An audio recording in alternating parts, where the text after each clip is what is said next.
Destaques da semana entre os julgamentos do plenário do Supremo Tribunal Federal, você confere aqui na TV Justiça. É o Plenárias que está começando agora.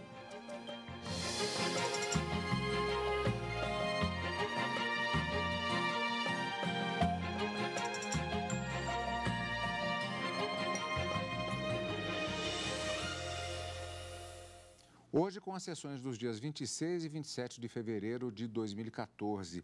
Gisele, tem algumas características nessa semana. O primeiro detalhe é que nós não temos propriamente vários processos em destaque, ou pelo menos temas variados, como acontece normalmente.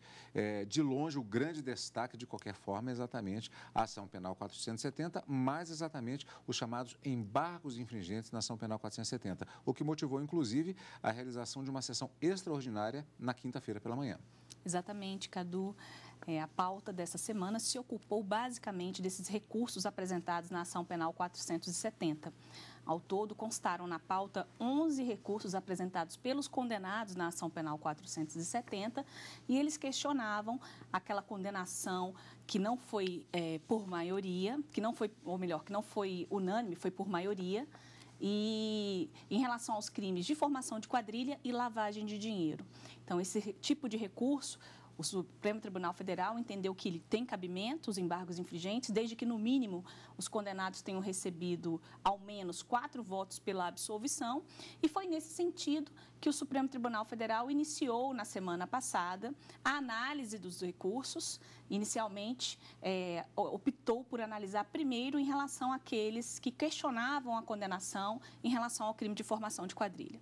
Exatamente, lembrando que essa metodologia ela está sendo adotada novamente já em uma outra fase, como a Gisele bem disse. Primeiro tivemos formação de quadrilha e estamos agora em lavagem de dinheiro. A gente vai explicar isso ao longo do nosso programa de hoje, começando com a sessão plenária da quarta-feira. Os ministros do Supremo retomaram na quarta o julgamento dos embargos infringentes dos condenados na ação penal 470, que tem direito a esse recurso, especificamente com relação à formação de quadrilha. Quem acompanhou a sessão foi o repórter Adilson Mastelari. A sessão de julgamento dos embargos infringentes na ação penal 470 foi retomada pelo relator, ministro Luiz Fux. Depois de resumir o relatório dos embargantes, Marcos Valério, Cristiano Paz e Ramon Rollerbach, abriu a tribuna para as sustentações orais. O advogado de Marcos Valério se apoiou nos votos dos ministros que absolveram o publicitário. O voto da ministra Rosa Weber, na análise da prova, diz o seguinte: ora, tenho como indiscutível que os chamados núcleo político, financeiro e operacional envolvidos nesta ação jamais imaginaram formar uma associação para delinquir. O advogado de Cristiano Paz afirmou que seu cliente se associou a Ramon Rollerbach de forma lícita, diferentemente de outros co-réus envolvidos no caso. Tem-se que, especificamente, Cristiano de Melo Paz se associou, sim, mas de maneira evidentemente ilícita, a Ramon Rollerbach no início dos anos 80 e, posteriormente, a Marcos Valério na agência de publicidade SMPIB, que, com a grife da presença de Cristiano Paz, com seu incontestável talento, foi uma das empresas mais premiadas da história da publicidade brasileira. O defensor de Ramon Rollerbach sustentou que os 4 votos vencidos nos julgamentos dos embargos de declaração deixaram claro que não havia provas de formação de quadrilha pelos embargantes. Ele ainda questionou a dosimetria da pena de seu cliente. O ministro Ricardo Lewandowski, a ministra Rosa Weber, o ministro Dias Toffoli e a ministra Carmen Lúcia absolveram o ora embargante Ramon Rollerbach Cardoso por entender que não havia quadrilha, não havia prova em relação à quadrilha. E digo isso com todo respeito, excelências, não há prova em relação do cometimento do condenado Ramon Rollerbach Cardoso pela prática da quadrilha, como não há em relação às demais condenações às quais ele está submetido. O Procurador-Geral da República, Rodrigo Janot, se manifestou pela manutenção das condenações de todos os embargantes. O ministro Luiz Fux apresentou as observações feitas a cada sustentação e acentuou, com base nos autos, que todos os embargantes se associaram para a prática de vários delitos. Não há qualquer desacordo, por exemplo, Quanto ao fato de que um carro forte foi contratado por parte dos réus nesse processo para viabilizar o saque de uma quantia vultosa em uma agência do Banco Rural, também não há nenhuma controvérsia quanto à existência de empréstimos dissimulados. Vários réus foram condenados, inclusive, por todos os componentes em relação a esses fatos. Não há nenhuma dúvida com relação à estreita amizade entre os embargantes Delúbio Soares e Marcos Valério, e também quanto às diversas reuniões entre os réus condenados. O que há, todavia, repita-se, é uma dissonância quanto à configuração jurídica do tipo penal da quadrilha estampado no artigo 288. O ministro relator passou a votar um a um os 8 embargos infringentes. Rejeitou todos os recursos, mantendo a condenação de todos os embargantes no crime de formação de quadrilha. Eu termino a relatoria, eu voto em relação aos embargos infringentes oferecidos pelos condenados pelo crime de quadrilha, mantendo rígida e íntegra a condenação dos mesmos, conforme posição majoritária do plenário do Supremo Tribunal Federal. O ministro Luiz Roberto Barroso foi o segundo a votar. Ele acolheu os recursos e absolveu os 8 embargantes do crime de formação de quadrilha. Essas penas máximas, em relação a todos os embargantes aqui considerados, encontram-se prescritas por serem todas inferiores a 2 anos. Desse fato decorre a extinção da punibilidade quanto ao crime de quadrilha ou bando. Penso, consequentemente, que a incidência da pena contra o convencimento da maioria constituiria uma hipótese de injustiça flagrante que não deve ser chancelada pelo intérprete. Não fora por qualquer outra razão, somente esta já seria suficiente para que eu desse provimento ao recurso. Com isso, retomo o meu raciocínio de que se está aqui diante de uma questão de mérito. A prescrição da pena, em tese, a rigor técnico, é uma preliminar de mérito. Pois bem, o ministro Teori Zavascki demonstrou de modo irrefutável o máximo da pena que poderia ser aplicado ao crime de quadrilha sem quebra do mínimo de coerência interna que se deve exigir do acórdão. Isto é, sem violar o mandamento constitucional da proporcionalidade, comprometendo a sua validade. Não se trata, a meu ver, de revisitar a dosimetria. Trata-se de um juízo prévio à determinação das penas concretas. Vale dizer, mesmo em caso de condenação, nenhuma pena poderia exceder tal patamar. Por isso, considero a questão passível de ser conhecida em sede de embargos infringentes que envolvem um novo exame quanto à procedência ou improcedência das imputações. Tal como considerei possível rever penas específicas, e o tribunal também, em embargos de declaração, não de forma autônoma, mas na esteira do reconhecimento de vício interno do acórdão. Diante disso, não posso, nem mesmo em tese, declarar a procedência e referendar a execução da pena em um caso que se me afigura inequívoco de extinção da punibilidade. Não fosse pela via dos presentes embargos, a hipótese seria de concessão de habeas corpus de ofício. Pois bem, estabelecida a pena máxima a que legitimamente se poderia chegar, é essa a sanção que preciso tomar como parâmetro para a contagem do lapso prescricional. E não se trata aqui, bem entendido, de uma pena em perspectiva, estimada à luz dos critérios que seriam utilizados em sua fixação, caso constatada a culpabilidade. Não é isso. Cuida-se, ao contrário, da pena máxima validamente aplicável, sem incidir na desproporção objetiva e injurídica apontada. E assim verifico de plano que essas penas máximas, em relação a todos os embargantes aqui considerados, encontram-se prescritas por serem todas inferiores a 2 anos. E por essa razão, dou provimento ao recurso para declarar extinta a punibilidade. Bom, vamos retomar um pouquinho aqui para explicar essa dinâmica. Como foi dito na semana anterior, na sessão plenária da quinta-feira da semana passada, houve a apresentação do relatório do ministro Luiz Fux, que é o relator dos embargos infringentes, e, na sequência, a sustentação oral de alguns dos advogados em relação especificamente ao crime de quadrilha. Na retomada do julgamento na sessão plenária desta quarta-feira, houve ainda a sustentação oral dos demais advogados que ainda faltavam apresentar os respectivos argumentos em relação a essa mesma acusação. E por isso nós tivemos só depois o voto do ministro relator e aí o voto do ministro Barroso, já colocando-se 2 posicionamentos no plenário. Exatamente, Cadu. O que aconteceu? Como você informou, na quinta-feira da semana passada, haviam apenas 5 embargos infringentes na pauta e foram esses que foram chamados a julgamento. Esses embargos infringentes, o ministro relator, Luiz Fux, ele proferiu o relatório.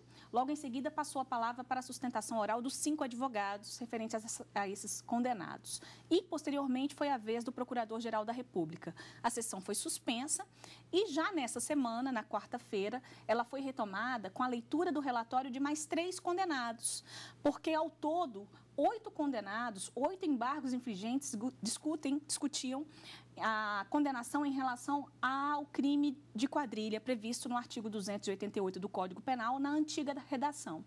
Então, após o relatório do ministro Fux na quarta-feira, em relação a esses 3 condenados, houve então a sustentação oral dos 3 advogados, novamente o Procurador-Geral da República se manifestou e só então o ministro Fux proferiu o voto já em relação aos 8, a todos os que haviam sido iniciada a análise. Então, o voto do ministro Luiz Fux foi no sentido da manutenção das condenações e, consequentemente, das penas que foram aplicadas. Para o ministro Luiz Fux, não havia motivo para alteração. Ele entende que havia os requisitos que tipificam um crime de quadrilha estavam presentes no processo. Em seguida, veio o ministro Luiz Roberto Barroso, que se pronunciou, como nós vimos na sonora que acabamos de acompanhar. Ele se manifestou inicialmente pela questão da prescrição da pretensão punitiva.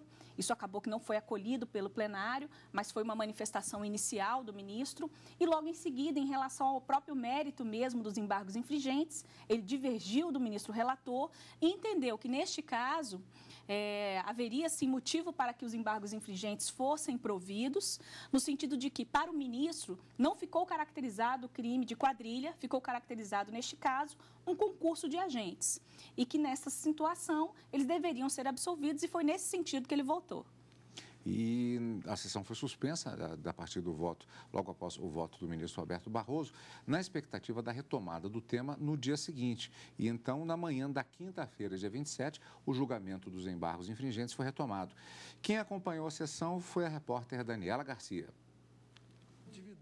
O julgamento dos embargos infringentes apresentados por 11 condenados na ação penal 470 foi retomado com o voto do ministro Teori Zavascki. Ele votou pela absolvição dos réus pelo crime de formação de quadrilha, aceitando os recursos. No entendimento dele, as características da formação de quadrilha não estão presentes no caso. O crime de quadrilha supõe uma associação. O verbo aqui é associar-se para cometer crimes. Portanto, supõe uma organização, uma reunião estável, de caráter duradouro e permanente para cometer crimes. Isso é quadrilha. Não se pode transformar o crime de quadrilha, e penso que isso tenha acontecido, de certo modo, até banalizando o termo, com concurso de agentes. Ele destacou ainda que a pena base fixada aos condenados foi exacerbada. A ministra Rosa Weber também aceitou os recursos. Ela considerou que não restou configurado o crime de quadrilha. O ponto central da minha divergência, senhor presidente, é conceitual, à luz do artigo 288 do Código de Processo Penal. Não basta, digo, para a configuração deste delito, que mais de 3 pessoas unidas, ainda que por tempo expressivo, pratiquem delitos. É necessário mais, é necessário que esta união se faça para a específica prática de crimes, como agora o eminente ministro Teori vem de reforçar. Em outras palavras, a lei exige, na minha concepção, que a affectio societatis, que informa a reunião dessas pessoas, seja qualificada pela intenção específica de cometer crimes. O ministro Gilmar Mendes negou os recursos e ressaltou que a condenação dos réus deve ser mantida. Os autos revelam, como dizia eu, que houve sim uma realidade autônoma, uma vontade própria, fruto dessa espúria aliança. Se o fato de uma empresa de publicidade administrar o caixa criminoso de um partido não é uma nova realidade, o que seria, ministro Fux? Se uma instituição financeira simula empréstimos e estrutura processo de lavagem de dinheiro, o qual deveria combater, não é uma nova realidade, o que seria? Se um partido busca apoio político, não pelas coligações ideológicas, mas por meio da contraprestação financeira, não é uma nova realidade, o que seria? Se todos eles se juntam para executar a cooptação parlamentar mediante paga, e isso ficou provado, e ainda se utilizando de mecanismos de lavagem de dinheiro, não é uma nova realidade? O que seria essa nova realidade? Para mim, não se trata apenas de uma nova realidade, trata-se de algo surreal. O ministro Marco Aurélio negou os embargos em relação ao pedido de absolvição. Presidente, provejo os embargos parcialmente. Não transmudo a condenação proclamada pelo Supremo e tenho presente ao afirmar a impessoalidade, né? Supremo, instituição, órgão de cúpula do Judiciário, em absolvição, mas acolho o inconformismo no pedido sucessivo formalizado e não alternativo, porque o alternativo diz respeito à situação jurídica em que aquele que deva observar uma obrigação pode escolher qual das duas obrigações deve observar. Presente, repito, o pedido sucessivo para, no caso, diminuir a apenação, reportando-me, quanto ao quantitativo, ao voto proferido nos embargos declaratórios. É como voto com a devida vênia daqueles que formaram convencimento em sentido contrário. É importante salientar que, nesta fase, só faltavam os votos dos ministros Celso de Mello e Joaquim Barbosa, embora que, nesse momento, já estava formada uma determinada maioria. Um detalhe importante, Gisele, é que na sessão plenária da véspera, logo após o voto do ministro Barroso, que abriu divergência, houve também, de maneira bastante rápida, na verdade, a manifestação de alguns ministros que já se posicionaram no sentido de acompanhar a divergência aberta pelo ministro Roberto Barroso em relação ao voto apresentado pelo ministro relator. Ou seja, eles absolviam justamente aqueles embargantes que tensionavam obter a absolvição em relação à formação de quadrilha ou crime de quadrilha. E foram os ministros Ricardo Lewandowski, Dias Toffoli e Carmen Lúcia. Então, nesse sentido, até reportando-se a posicionamentos anteriores na época do julgamento da ação penal 470, eles reafirmaram a mesma postura e já tínhamos direcionado uma determinada quantidade de votos, que acabou se solidificando justamente nessa sessão plenária que nós vimos agora. É isso mesmo, Carlos Eduardo. Havia realmente uma expectativa em relação aos votos do ministro Luiz Roberto Barroso e em relação aos votos do ministro Teori Zavascki. E por qual razão? Porque os ministros que já haviam se manifestado no julgamento de mérito da ação penal, eles já tinham uma posição formada em relação a essa questão do crime de quadrilha. Então, o que nós vimos durante a sessão desta semana foi exatamente a manutenção desses posicionamentos. Nesse sentido, logo após o voto de divergência do ministro Barroso, os ministros anteciparam os votos, os ministros Dias Toffoli, Ricardo Lewandowski e a ministra Carmen Lúcia, eles acabaram se antecipando e mantendo aquelas posições que já haviam sido sustentadas anteriormente. Então, quando nós tivemos então, a retomada do julgamento já na sessão de quinta-feira pela manhã, com a leitura do voto do ministro Teori Zavascki e logo em seguida com a ministra Rosa Weber, aí nós tivemos a maioria formada de 6 votos, que foi o que acabou prevalecendo. E aí, portanto, nós tivemos, como bem disse você, Gisele, já no voto da ministra Rosa Weber, houve essa contabilidade, mas ainda faltavam os demais votos. Acompanhamos na reportagem que vimos agora, até o voto do ministro Marco Aurélio, ficou faltando, na sequência, encerrando esta fase de julgamento, os ministros Celso de Mello e Joaquim Barbosa, que acompanharam o voto do ministro Luiz Fux, relator dos embargos. Vamos rever.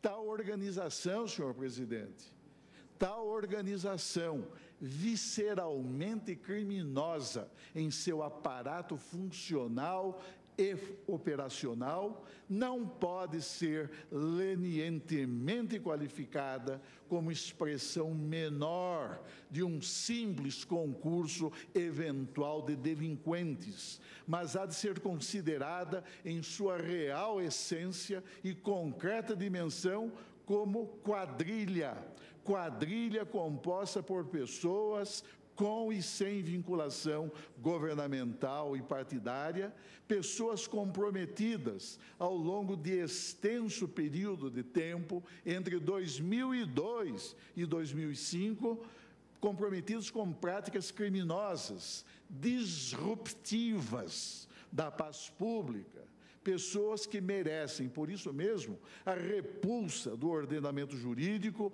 e o adequado enquadramento no artigo 288 do Código Penal, de seus transgressores, os ora embargantes, que nada mais são, senhor presidente, do que meros e ordinários criminosos comuns. Nesse sentido, senhor presidente, e pedindo vênia aos que dissentem desse entendimento, eu acompanho integralmente o douto voto proferido pelo eminente ministro Luiz Fux e, em consequência, nego o provimento aos presentes embargos infringentes. Eu peço vênia à maioria que se formou e voto no sentido da rejeição dos embargos infringentes. Proclamo o resultado. Os ministros Roberto Barroso, Carmen Lúcia, Dias Toffoli, Ricardo Lewandowski, Teori Zavascki e Rosa Weber votaram pelo acolhimento dos embargos infringentes e, portanto, absolveram os réus da acusação da prática do crime de quadrilha. Ficaram vencidos o relator, o ministro Gilmar Mendes, o ministro Celso de Mello, o presidente e o ministro Marco Aurélio, que ficou vencido em menor parte. Qual o resultado prático, portanto, desta absolvição? O resultado prático é que, a partir dessa maioria que se formou, de 6 votos favoráveis ao provimento dos embargos infringentes e, consequentemente, a absolvição dos condenados pelo crime de quadrilha, eles restaram efetivamente absolvidos em relação a esse ilícito penal. Quais foram os condenados que foram contemplados por essa decisão? Delúbio Soares, José Dirceu, José Genuíno, José Roberto Salgado, Cátia Rabelo, Marcos Valério, Cristiano Paz e Ramon Rolebar. Em relação a esses condenados, eles já haviam iniciado o cumprimento de pena em relação àquela parte da pena que já não cabia mais discussão. E agora, com essa decisão do plenário da Suprema Corte, eles definitivamente, por terem ficado absolvidos do crime de quadrilha, não vão sequer iniciar o cumprimento dessa pena porque restaram efetivamente absolvidos. Então, na prática, em relação a esses ilícitos penais, prevaleceu a posição que foi defendida pelas defesas, no sentido de que os votos absolutórios acabaram, então, formando a maioria.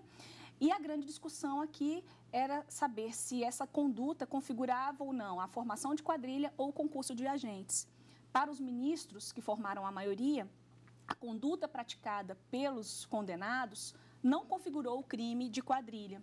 Não ficou provado no processo, de acordo com os ministros, aquela estabilidade e permanência necessárias para o fim específico de cometer crimes, conforme exige a lei. Por essa razão, eles foram absolvidos pelo que se chama de atipicidade da conduta, ou seja, aqueles fatos que foram descritos na ação penal não restaram configurados e a conduta praticada pelos agentes não configurou o crime de formação de quadrilha, o crime de quadrilha previsto no artigo 288 do Código Penal, frisando na antiga redação.